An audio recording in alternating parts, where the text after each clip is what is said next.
생선이나 살코기나 계란이나 이런 단백질과 다른 채소 같은 건강한 영양식을 못하게 돼요. 저걸 먹고 끝내다 보니까. 그래서 자꾸 비만으로 연결이 되게 됩니다. 네. 그렇군요. 네. 자, 불규칙한 식사나 탄수화물 위주의 식사는 체지방을 많이 쌓을 수도 있습니다. 자, 세 번째는요. 고열량 밥상, 잦은 외식인데 이거는 뭐 밖에서 늘 생활하는 우리 남편들이 걱정이네요. 예. 사실 이런 생각 드신 적 없으세요? 밖에서 먹는 음식이 맛있는데 똑같은 걸 집에서 하면 그 맛이 안 나죠. 예, 안 나죠. 안 나죠. 어떻게 하셨어요? 저도 그 경험을 많이 하고 있습니다. 그래요? 근데 그 이유가 조미료 때문이라던데. 조미료도 있고요. 아무래도 외식은 그게 맛이 없으면 사업이 망하는 거기 때문에 그렇죠. 그렇죠. 뭐든지 많이 넣게 돼요. 자극적일 수 그렇죠. 있겠죠. 기름도 넣고 맛 위주로. 더 맵고 여러 가지 조미료나 요리당 같은 것도 더 많이 넣고 하다 보니까 맛은 있는데 집밥보다 열량이 높아요. 아무래도. 아, 그렇구나. 우리 문화가 외식을 나가면 잘 먹는다. 이 잘이라는 의미가 많이 먹게 되거든요. 집에서. 네, 그렇죠. 과식을 자꾸 하게 되는 문제가 있습니다. 네. 그렇군요. 자, 그러면 네 번째 체지방이 많은 이유를 살펴보면요. 식욕 조절이 안 된다, 수면 부족. 그 잠을 많이 자야 체지방이 늘어나고 좀 게으른 느낌과 이렇게 연결이 되는데 그러니까요. 오히려 반대네요. 수면이 그렇죠. 부족해도 체지방이 많을 수 있다. 수면 부족이 요새 연구가 많이 되고 있는데요. 수면 부족할 경우에 렙틴이나 그렐린 같은 우리 몸의 식욕을 담당하는 그런 호르몬의 변화가 생겨서 많이 안 먹어도 비만해지기 쉬운 그런 몸 상태로 바꾼다고 하거든요. 네. 그래서 수면 시간을 최소 7시간, 8시간 정도를 주무셔야 되고 또 주무시는 시간이 자정과 4시 사이에 한참 깊은 잠을 자는 시간. 네. 이 시간이 자는 시간에 포함이 되도록 하는 그런 노력이 중요합니다. 네, 그렇군요. 충분한 수면이 필요하고요.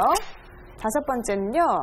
점점 빼기 힘들어지는 체지방, 반복되는 다이어트. 이거 그러면은 다이어트를 하다 말다 하면은 오히려 더 체지방이 나중에 더 안 빠진다는 얘기예요? 희한하네. 이거 예. 신기하네요. 이럴 수 그렇죠. 있는 거예요? 예. 네. 사실 5kg를 뺐다가 5kg가 다시 찐 사람을 예를 들어보면요. 네. 5kg가 빠질 때는 체지방도 일부 빠지지만 몸의 수분이나 근육도 같이 빠져요. 그렇겠죠. 그렇다가 다시 붙을 때는 5kg가 거의 대부분 체지방으로 붙어요. 아하. 그러니까 제 환자분들이 하는 얘기가 선생님 이상해요. 5kg 뺐다 5kg 쪄서 체중이 똑같은데 옷이 안 맞아요. 이런 얘기를 하거든요. 그래서 이런 다이어트를 반복하면 실제보다 더 비만해질 우려가 있고 기초대사량이 낮아지기 때문에 점점 잘 찌는 체질, 안 빠지는 체질로 바뀌게 됩니다. 네. 적당히 빼놓고 유지하는 게 좋겠네. 그래요. 네, 그래서 저희가 준비한 겁니다. 기획특집 항노화 프로젝트 두 번째 시간 젊어지는 살 빼기 체지방 분해법에 대해서 알아보고 있습니다. 네, 지금 내용을 보니까 체지방이 많은 이유가 이게 한두 가지 뭘 바꿔서 될 게 아니라 네, 생활 습관 전체적으로. 전체를 한번 점검해 봐야 할 것 같은데요. 체지방으로 고민하고 계신 사례자 한 분과 함께 그분의 생활 속을 들여다봤습니다. 157cm에 89kg으로 고도 비만인 주부를 만나봤습니다. 출산 후부터 몸무게가 급격하게 불게 돼 지금은 건강까지 악화됐다는데요. 척추난증에 갈수록 건강이 너무 안 좋아져서 그래서 살을 좀 빼보려고요. 평소 김차임 주부는 불규칙한 식습관을 갖고 있는데요. 시간에 쫓겨 물이나 국물에 말아먹는 식사가 잦았답니다. 식후 심심한 입을 달래기 위해 칼로리가 높은 군것질을 꼭 하고요. 배불리 먹고 난 다음 서 있거나 앉아있는 시간보다 누워있는 시간이 더 많았다고 합니다. 살찌는 습관을 다 갖춘 김차임 주부. 병원을 찾아 평소 식습관과 생활습관 점검부터 기본적인 체성분 검사가 진행됐습니다. 검사 결과를 토대로 상담도 이루어졌는데요. 김차임 씨는요, 지금 고도비만에 속하시기 때문에 적극적으로 식습관을 고치셔서 체중을 낮추셔서 여러 가지 대사증후군이나 또 가족의 염려를 하지 않도록 애쓰셔야 될 것 같아요.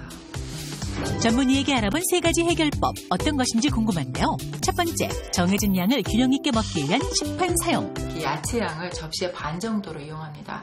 야채는 샐러드가 될 수도 있고요. 나물이나 아니면 쌈이 될 수도 있습니다. 탄수화물 같은 경우는 우리가 현미밥을 가장 좋아하시긴 하시거든요. 근데 밥일 수도 있고요. 빵일 수도 있고 고구마일 수도 있습니다. 단백질 식품에는 달걀, 두부, 생선, 회, 살코기 모두 가능합니다.